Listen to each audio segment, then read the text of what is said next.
नमस्कार दोस्तों, मैं आपका दोस्त प्रदीप त्रिवेदी। अपराधों की सत्य घटनाओं की कहानियों में आज की हमारी जो घटना है वो उत्तर प्रदेश का ज़िला है हमीरपुर। हमीरपुर ज़िले का ही एक कस्बा है कुरारा। कुरारा गांव कस्बे के पास ही एक पानी भरे गड्ढे में एक व्यक्ति की लाश कुछ लोगों को दिखाई पड़ती है। वो 112 को फ़ोन करते हैं और बताते हैं कि यहाँ पर पानी के गड्ढे में एक नवयुवक की लाश पड़ी हुई है। 112 की गाड़ी घटना स्थल पर पहुँचती है तो देखती क्या है कि प्रथम दृष्टया वहाँ पर दिखाई पड़ता है कि वह वहाँ पर एक व्यक्ति की लाश पड़ी हुई है। पुलिस जब लाश को पास जाकर देखती है तो एक नवयुवक की लाश थी। पुलिस पता लगाना शुरू करती है कि ये लाश किस व्यक्ति की हो सकती है।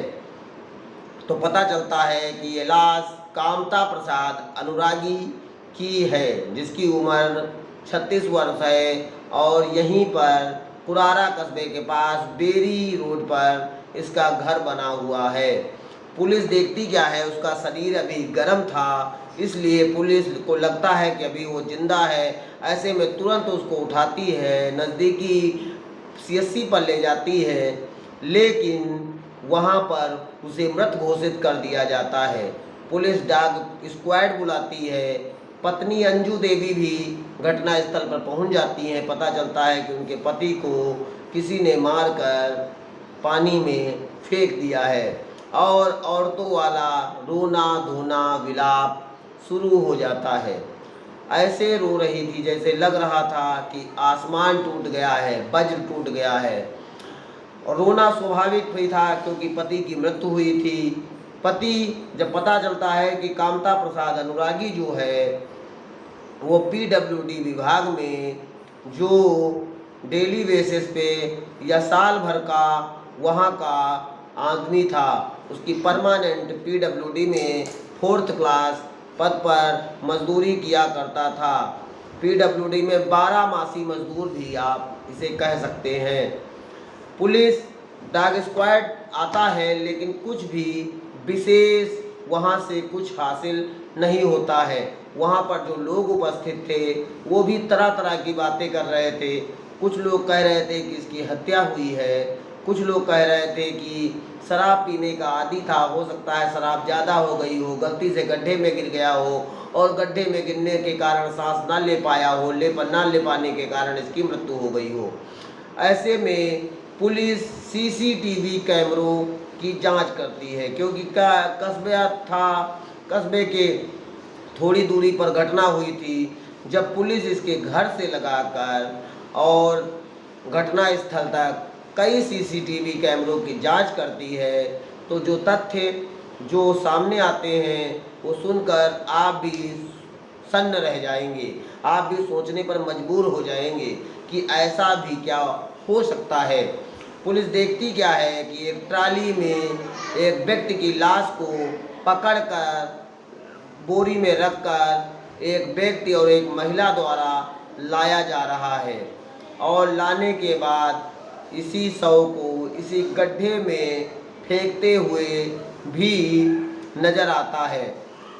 पुलिस जब उस व्यक्ति की और उस महिला की पहचान करवाती है तो पाती क्या है कि वो महिला इसकी पत्नी अंजू देवी ही है और वो इसके घर में ही रहने वाला वीरेंद्र कुमार है, जो कि हमीरपुर ज़िले के ही पारा शंकरपुर गांव का निवासी है। वो पता चलता है कि अंजू का वो दूर का रिश्तेदार है और अंजू के घर पर ही रहता था। जब कामता प्रसाद अनुरागी काम पर चला जाता था तो उसने अभी उसे 3-4 महीने पहले एक ट्रैक्टर लेके दिया था और उसका ट्रैक्टर वीरेंद्र ही चलाता था। ऐसे में पुलिस देर ना करते हुए जो वहाँ के थाना एसओ थे, कोतवाली प्रभारी थे श्री प्रकाश यादव जी, वो तुरंत उस वीरेंद्र का पता लगाते हैं तो पता चलता है कि वो अपने गांव पारा शंकरपुर चला गया है। ऐसे में एक पुलिस की टीम पारा शंकरपुर से उसको अरेस्ट करती है और इधर इसकी पत्नी अंजू को भी अरेस्ट कर थाने लाया जाता है और पूछा जाता है कि ऐसा उसने क्यों किया। पहले तो वो लोग आनाकानी कर रहे थे, लेकिन जब सीसीटीवी की फुटेज उनके सामने दिखाई जाती है तो उनको भी लगता है कहीं ना कहीं वो दोनों लोग फंस चुके हैं। उन्होंने जो किया था वो कहीं ना कहीं अब पुलिस को पता चल गया है। ऐसे में वो बताती है कि मेरा और वीरेंद्र का अवैध संबंध था। मेरा और दोनों, जब मेरे पति कामता चले जाते थे तो ये घर में ही रहते थे और रहते रहते धीरे धीरे नज़दीकियाँ बढ़ी और नज़दीकियाँ इतनी ज़्यादा हो गई कि धीरे धीरे हम दोनों संबंध बनाने लगे। ऐसे में कहीं मेरे बेटे ने मुझे देख लिया। वह इधर उधर कह रहा था कि वीरेंद्र चाचा और मेरी मम्मी एक दूसरे से प्यार करते हैं। ऐसी बातें मुझे जब पता चली तो मुझे लगा कहीं कामता इस बात को जान जाएगा तो वाद विवाद बहुत बढ़ जाएगा और मेरी इस नज़दीकियाँ इतनी ज़्यादा बढ़ती चली गई कि मैंने अपने पति कामता प्रसाद अनुरागी को रास्ते से हटाने का प्लान बना लिया और हम दोनों ने मिलकर कामता प्रसाद अनुरागी जब उस दिन आया तो काम से जब वापस आकर घर पहुंचा, प्लान के मुताबिक मैंने उसकी हत्या कर दी। अच्छा, पोस्टमार्टम रिपोर्ट भी जो आई थी उसमें भी गला दबाकर हत्या करने की पुष्टि हो रही थी और जैसा इन दोनों लोगों ने भी अपने बयान में पुलिस के समक्ष बताया कि मैंने भी इनकी हत्या कर दी। जल्दबाजी में इसके शव को बोरी में भरकर 150 मीटर दूर कस्बे से एक पानी भरा हुआ गड्ढा था, बड़ा गड्ढा था, उसी में फेंक दिया। मुझे लगा था कि डूबने के बाद मृत्यु हो जाएगी, लोग समझेंगे कि गिर गए होंगे, शराब पीने के आदी थे, इसी में मर गए होंगे। ऐसा दोनों लोग बताते हैं और लोग भी बताते हैं कि जो कामता प्रसाद अनुरागी था, इसके पिताजी पहले PWD में 12 मासी मजदूर थे और गांव में कुछ विवाद हो गया था जिसकी वजह से वे कुरारा वार्ड नंबर 9 में बेरी रोड पर अपना एक मकान बनवा लिए थे और परिवार के साथ रहने लगे थे। उनकी 3-4 साल पहले मृत्यु हो गई। अभी कोरोना में ही कामता प्रसाद अनुरागी की माताजी का भी देहांत हो गया था। जब तक माताजी जिंदा रहीं तब तक वीरेंद्र इनके घर आता जाता जरूर था, लेकिन कहीं न कहीं अनुशासन का माहौल था।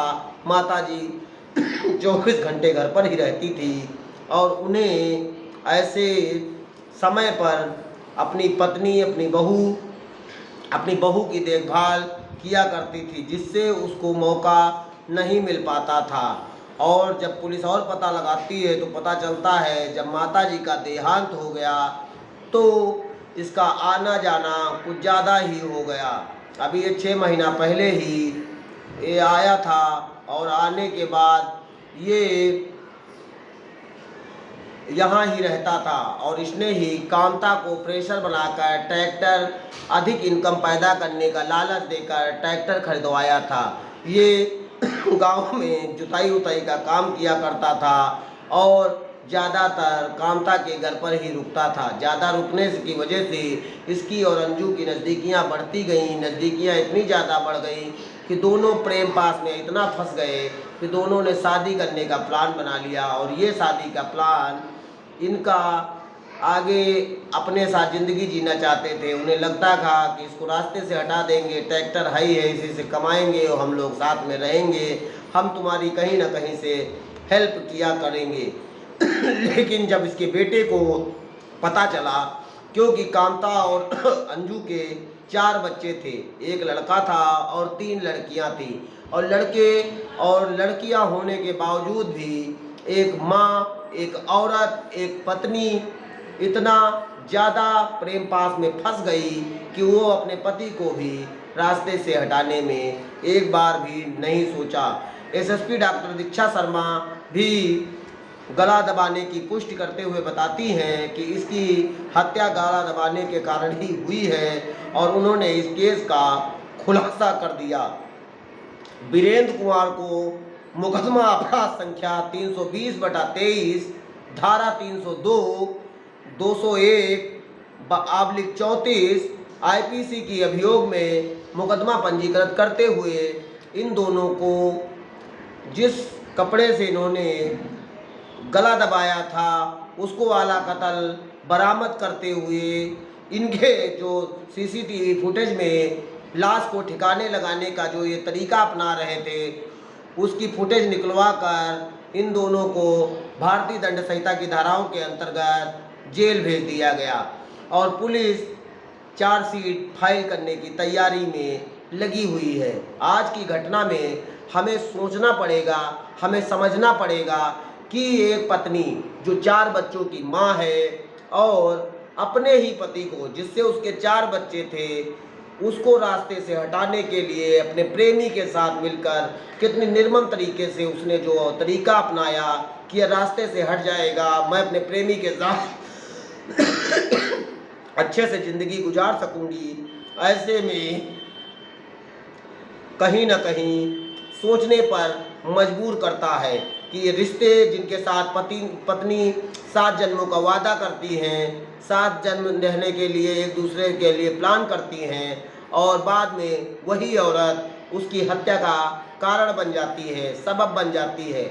और ये भी सोचने पर मजबूर हो जाना पड़ेगा कि जब हत्याएं हो जाती हैं तो घर में जब कोई बुजुर्ग रहता है तो घर में कितनी सुरक्षा रहती है, सहभागिता रहती है कि घर में वो कहीं ना कहीं परिवार के लोगों की मदद किया करता है और मदद करने के बाद सहयोग घर की पूरी व्यवस्था को देखे रहता है। और जब बुजुर्ग परिवार में नहीं होता है तो ऐसे में ऐसी घटनाक्रम, ऐसी वारदातें हो जाती हैं जिनकी हम कल्पना भी नहीं कर सकते हैं। आज की हमारी जो घटना है, जब तक उसकी माँ रही तब तक वो घर में बड़े सावधानी से आता था। अब चोरी छुपे भले ही इन लोगों के संबंध रहे हों लेकिन समाज के सामने नहीं आ पा रहे थे। लेकिन माताजी की मृत्यु के बाद वो अपनी नौकरी पे चला जाता था और ये दोनों आपस में रंगरलिया मनाया करते थे। जब रंगरलिया समाज के लोग जानने लगे, उसके बच्चे ने देख लिया, ऐसे में उसने ऐसे निर्मम तरीके से हत्या की। अब पति तो मर गया, पत्नी जेल जाएगी, ऐसे में उसके जो 4 बच्चे हैं उनका क्या होगा। अब वो 4 जो बच्चे हैं उनको या तो ननिहाल वाले रखना चाहेंगे तो रख लेंगे। ज़्यादातर केसों में हमने देखा है या समझा है, जहाँ तक हमने पाया है, तो जब कोई इस प्रकार का घटना या वारदात होती है तो ननिहाल के लोग ही उन बच्चों का पालन पोषण करते हैं। चाचा चाची या मामा मामी बहुत कम ही केसों में उन बच्चों के पालन पोषण की जिम्मेदारी उठाते हैं। 4 बच्चे, छोटे बच्चे और उनकी कोई गलती नहीं। एक माँ जो एक प्रेमी के प्यार में पागल, अंधी और हैवानियत का शिकार होते हुए अपने ही पति को, जिससे उसको 4 बच्चे थे, जिसके साथ उसने जीने मरने की कस्में खाई थी, वादे किए थे, वादों को निभाने के लिए उसने प्रण लिया था, वही पत्नी अपने प्रेमी के साथ मिलकर अपनी पति की कितनी निर्मम तरीके से हत्या करती है। आप सभी लोग सतर्क रहें, आप सभी लोग जागरूक रहें, आप सभी लोग ऐसी घटनाओं से बचे रहें, सुरक्षित रहें। इसी भावना के साथ आज की हमारी कहानी, आज की हमारी वारदात की जो घटना है, मैं यहीं पर समाप्त करता हूँ। जय हिंद, जय भारत।